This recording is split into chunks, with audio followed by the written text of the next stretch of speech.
Hello and welcome to Varsity Eco. Today we are going to work with Cobb-Douglas function. For the last few classes we have been going through theory. Today we are going to take this function and see how the theory behaves in action. But before that we are going to look through some of the properties of this function and check why this famous function is so famous in macro growth. Okay, Cobb-Douglas has its use in consumer behavior, in production and cost, and also in growth theory. But today we are going to look through only consumer behavior. First we are going to discuss some properties to understand its reason of popularity, and then we are going to derive the Marshallian Demand Function. Okay, the general structure of the Cobb-Douglas function goes like this: y equal to a into x1 to the power alpha 1 into x2 to the power alpha 2 xn to the power alpha n, with a strictly positive. All the alpha i's are also strictly positive for I runs from 1 to n. Now we are from the very beginning in a two commodity world, so we are going to reduce this function in two commodities. In consumer behavior we are going to take this version, a into x1 to the power alpha 1 into x2 to the power alpha 2 with a, okay, let's take it beta, a, alpha, beta, all strictly positive. So this is our utility function, and in production we take it like this: a into alpha to the power l to the power alpha 1 into, okay, not 1, only alpha, and k to the power beta with the same restriction. So this here is a production function. Okay. So now we are going to look into some of the properties. The Cobb-Douglas function is actually named after two American researchers, C.W. Cobb and P.H. Douglas, who used it in 1927 in context of production, and in that they used it with alpha plus beta equal to 1. But for many functions of economics, the name of Cobb-Douglas also should be something different. It should be called Wicksell function, because not Wicksell is the first person who introduced it to us, and that happened before 1900. Anyways, so the first property that we are going to talk about is essentiality.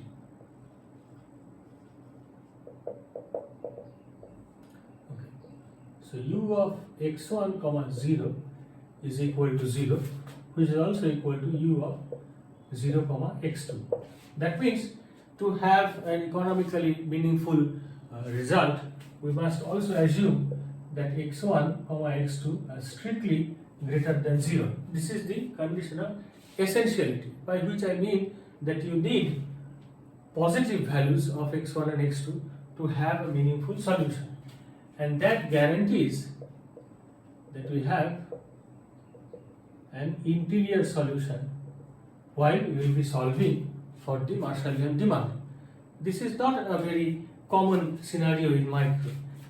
In future we will work with quasi-linear, and you will see that even there the corner solution and the interior solution, they depend on the level of income that the consumer has.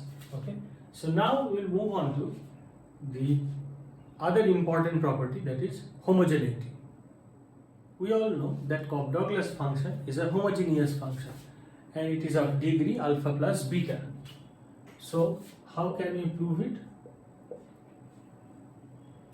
U of tx1 comma tx2 equal to a into tx1 to the power alpha and tx2 to the power beta. So a into t to the power alpha into x1 to the power alpha, t to the power beta into x2 to the power beta, and that will be t to the power alpha plus beta into a into x1 to the power alpha, x2 to the power beta. So given our structure here, we can write it as u of x1 comma x2, and this number here is alpha plus beta. So we can write that this function is homogeneous of degree alpha plus beta. Now, because this is homogeneous, it means that it is also homothetic. So this function itself, so homothetic also. But then again, we can also derive another homothetic function from this one because it is homogeneous. So consider an increasing transformation. What is it? V equal to log u and dv du equal to 1 by u is strictly positive. So this is why it is increasing transformation. So v will be equal to log a plus alpha into log x1 plus beta into log x2. Now, to make this function again meaningful, we must also say that x1 comma x2 strictly greater than 0 because these are log function. Now this structure is important to show two different things. First, few minutes later we will use this structure to prove the quasi-concavity of Cobb-Douglas, and secondly, after deriving the Marshallian demand function for this formula or this function, we will also show that this function gives us the same Marshallian demand function.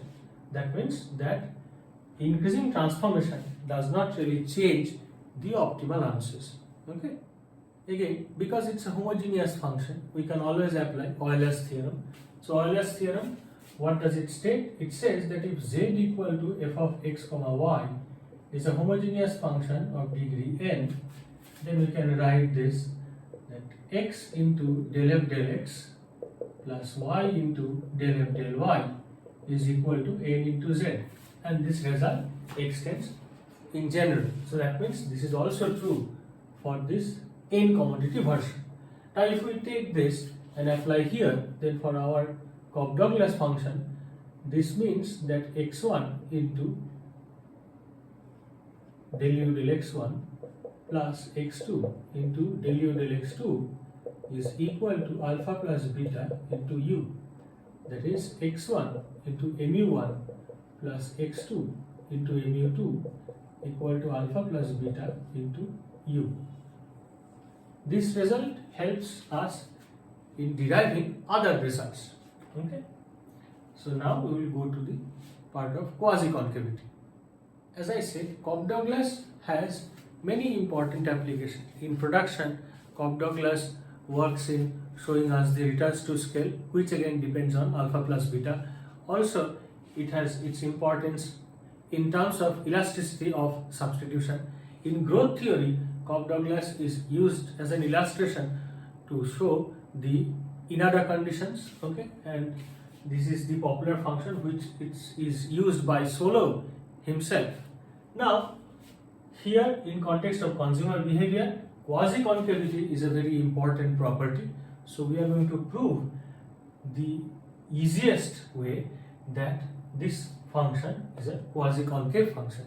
Okay, so we'll start with the increasing transformation version, that is v equal to log u equal to log a plus alpha 1 into log x1, alpha into log x1 plus beta into log x2 with our restrictions a alpha beta strictly positive and x1 x2 also strictly positive. Now, provided a x1 x2 strictly positive, log u, log x1 and log x2 are concave functions because they are simply log functions. Given alpha comma beta strictly greater than 0, the sum log a plus alpha into log x1 plus beta into log x2 is also a concave function, which implies that v is a concave function because sum of concave functions is also a concave function. And this implies that V is a quasi-concave function. Now, we can directly write, consider V equal to e to the power u an increasing transformation.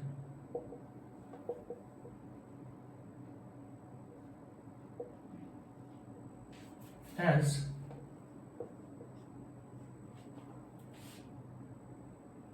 we should write the opposite. Consider u equal to e to the power v an increasing transformation as du dv strictly greater than 0. Now u equal to e to the power v equal to, we can directly write a into x1 to the power alpha into x to the power beta. Hence u is also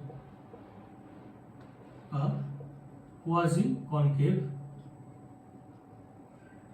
function. If you have gone through the earlier videos, then you know that increasing quasi-concavity as a property does not change under increasing transformation. So this is the easiest way to prove that this function is quasi-concave. However, its concavity involves some condition. So now we are going to provide a summary where I will write this down separately. In summary, so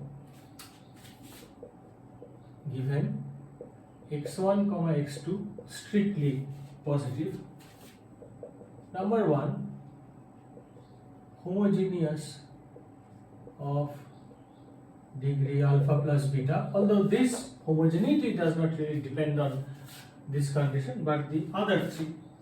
Number 2, quasi-concave for alpha beta strictly greater than 0, concave for alpha plus beta less than equal to 1, and strictly concave for alpha plus beta strictly less than 1. If you are interested in differentiation, then this one requires border Hessian, okay, and there also you have to put in this condition, and these two requires the Hessian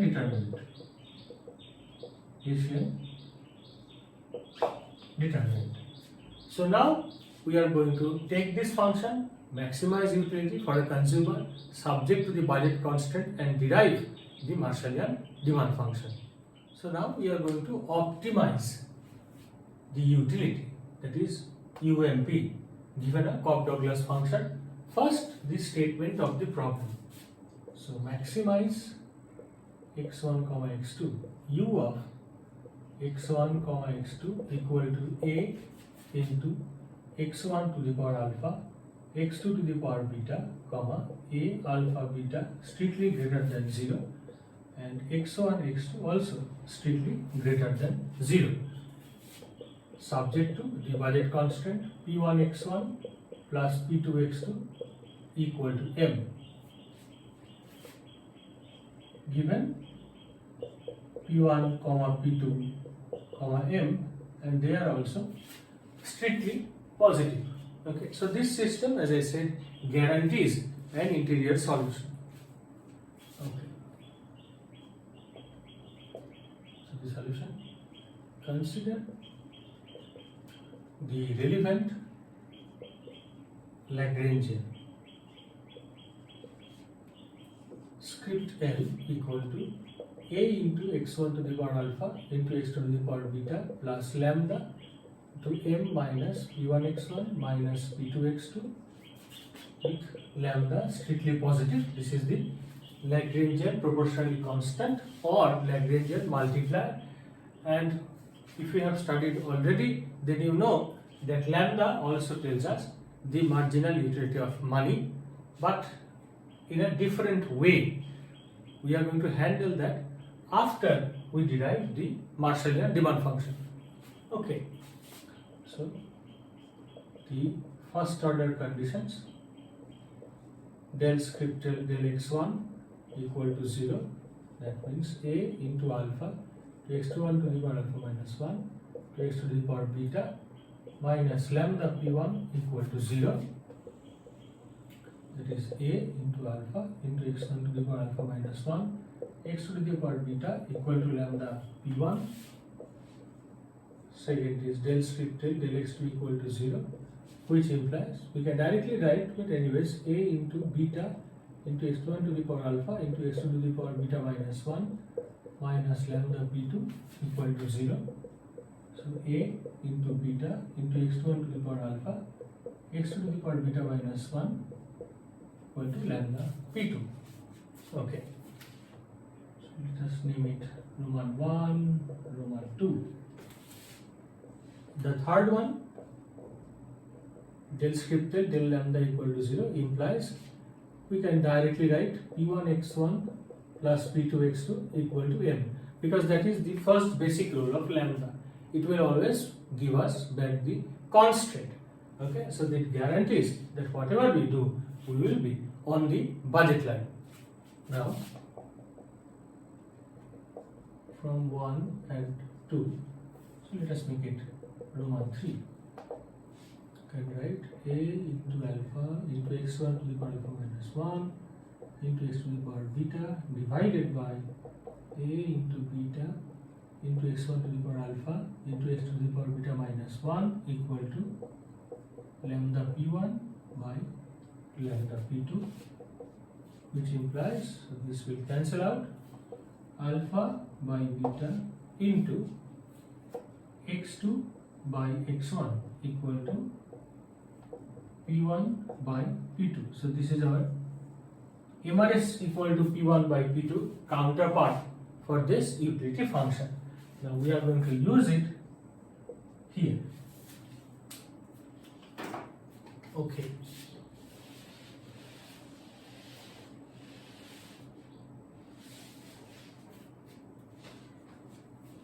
So if we name it 4,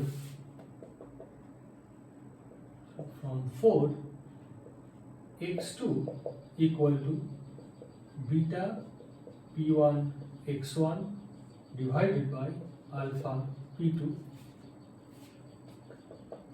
and from 3, p1 x1 plus p2 into beta p1 x1 by alpha p2 equal to m.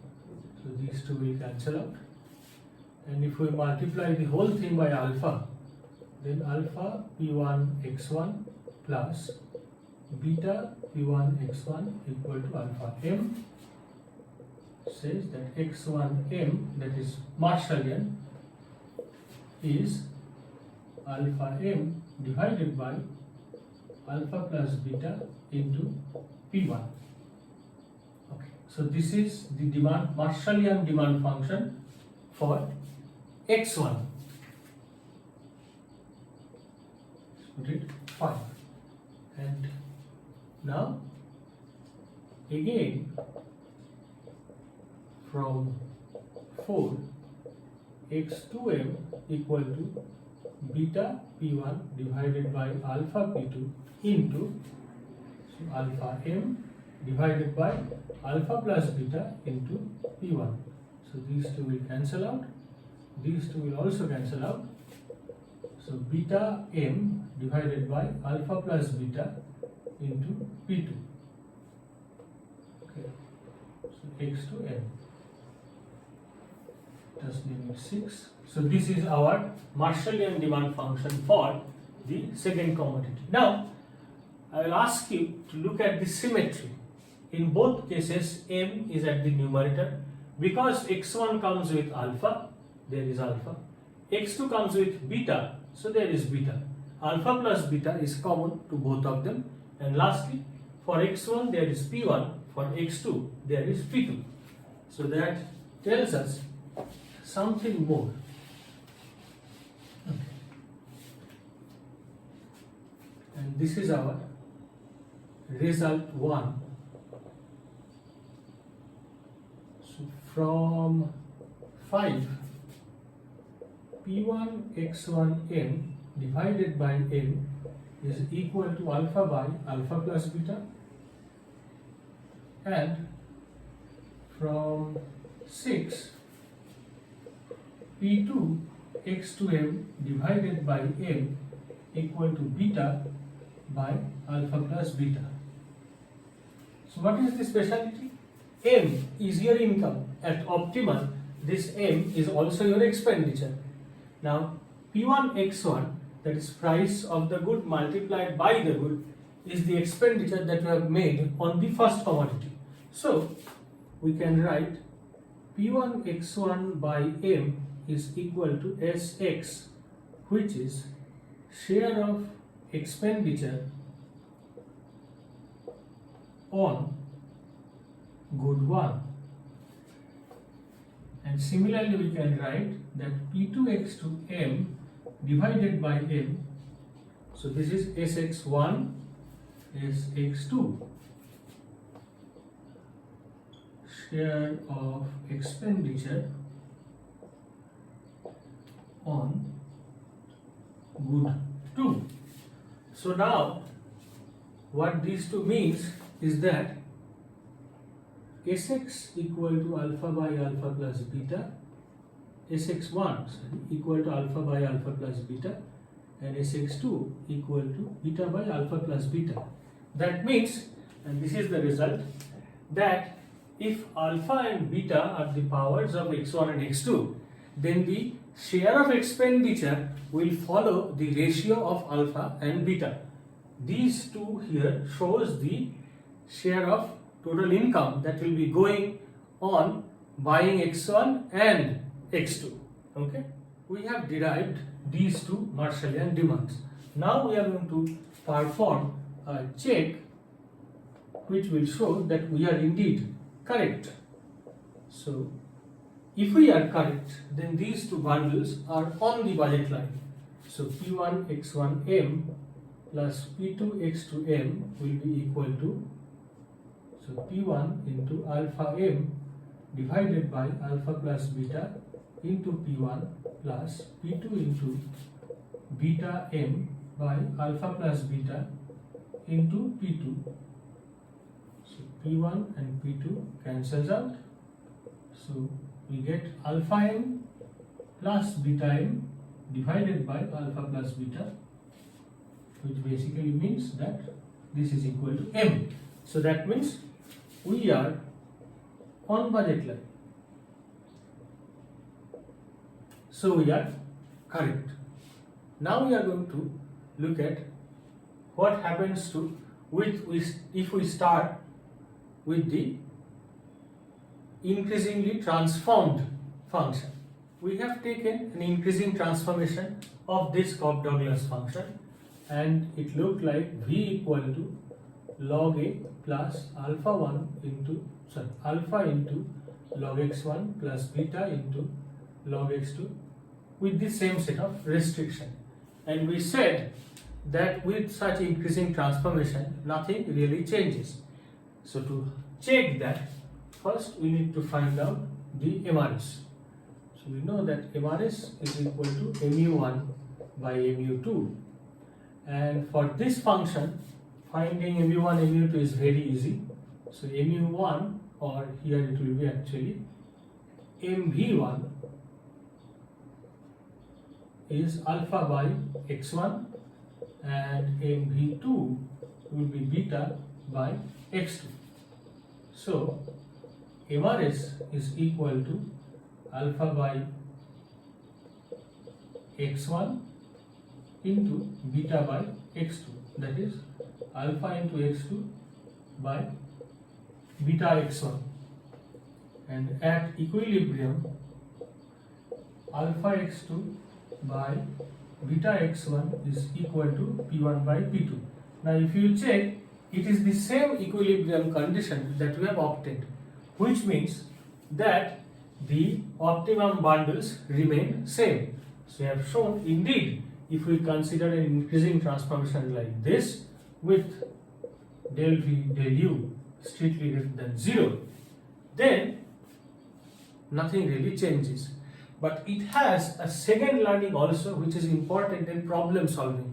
That is, deriving the MUs or the MRS for a function looking like this means a lot of calculation, whereas deriving the MRS for a function which looks like this is very simple. And because nothing changes, we can always, in our optimization problem, instead of finding from this one, we can always find the equilibrium condition from this one. Okay, and this is a trick, we can say, that we always use whenever we want to reduce the calculation. But there will be one change, and that change will be of utility value. The maximized utility here and in here will be different, but it doesn't really matter because our utilities are ordinal. Okay, lambda in our problem is marginal utility of money, and we know this if we have studied duality. But before that, is it actually so? We are going to find that out, and we are going to find out using our Cobb-Douglas setup. But there is one problem. The problem is that before checking this for a fact, we need to find out the maximized utility, and for that we need the optimum values of x1m and x2m. We have written down here.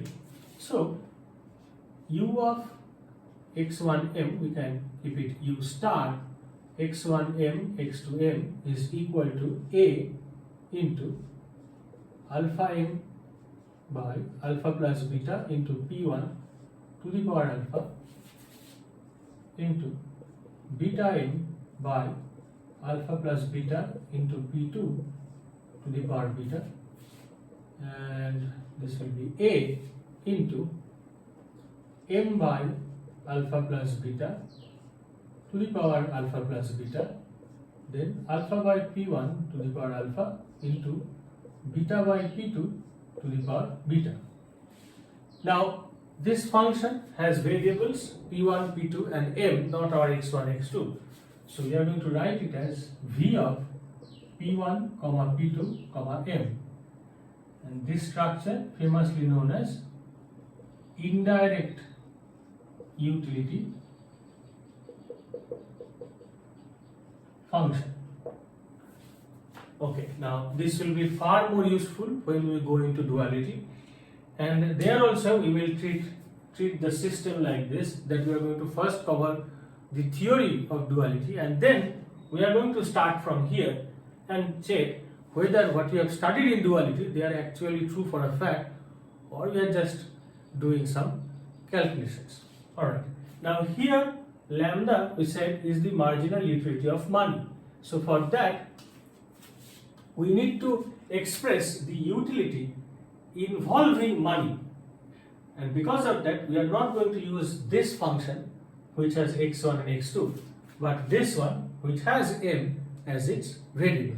Okay, so del v del m, so a into alpha by p1 to the power alpha into beta by p2 to the power beta into 1 by alpha plus beta to the power alpha plus beta, and now the m, so alpha plus beta into m to the power alpha plus beta minus 1. Let us adjust this a little bit. So a into alpha by p1 to the power alpha into beta by p2 to the power beta, these two will cancel out, so we can write it directly as first m by alpha plus beta to the power alpha plus beta, and then alpha plus beta divided by m. Okay. Check that these two actually balances out and makes the power alpha plus beta minus 1. Okay. Now if we can write like this, then alpha plus beta divided by m into this expression, we can directly write it as V into P1 comma P2 comma M. So we have made it smaller, and now we are going to forget actually this whole thing. Okay. To find out lambda, we are going to use the first equation under first order condition.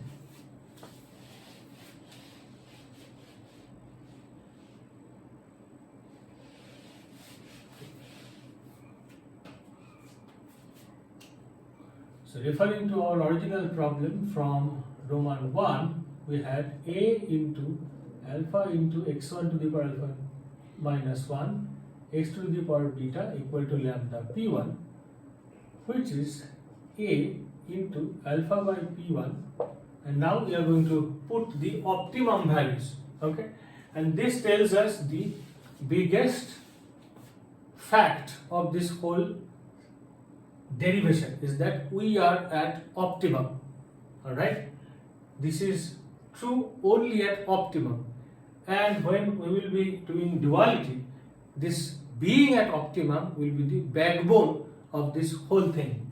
Okay, so let us put the optimum value. So alpha m by alpha plus beta into p1 to the power alpha minus 1 into beta m by alpha plus beta into p2 to the power beta.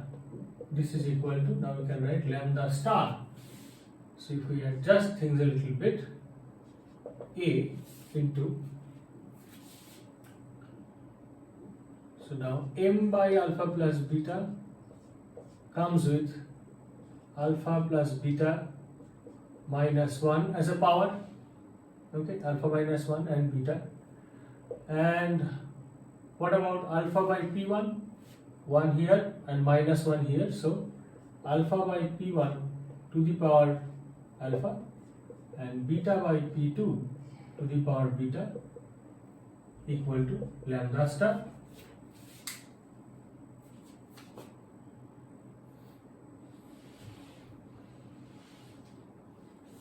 And if we adjust, then this will become a into alpha by p1 to the power alpha, beta by p2 to the power beta,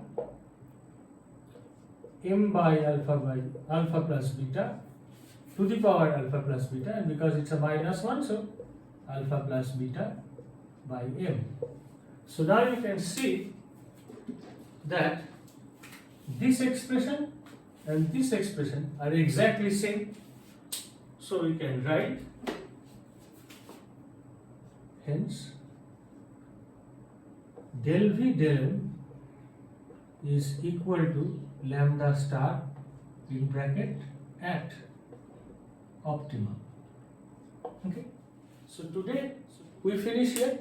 In the next continuing class, we will look at the properties of Marshallian demand function, that is these two, and see that they are actually true, they hold here. And today we have not done the second order condition, the borderation, because it will take a long time. That one we'll also do in the next class.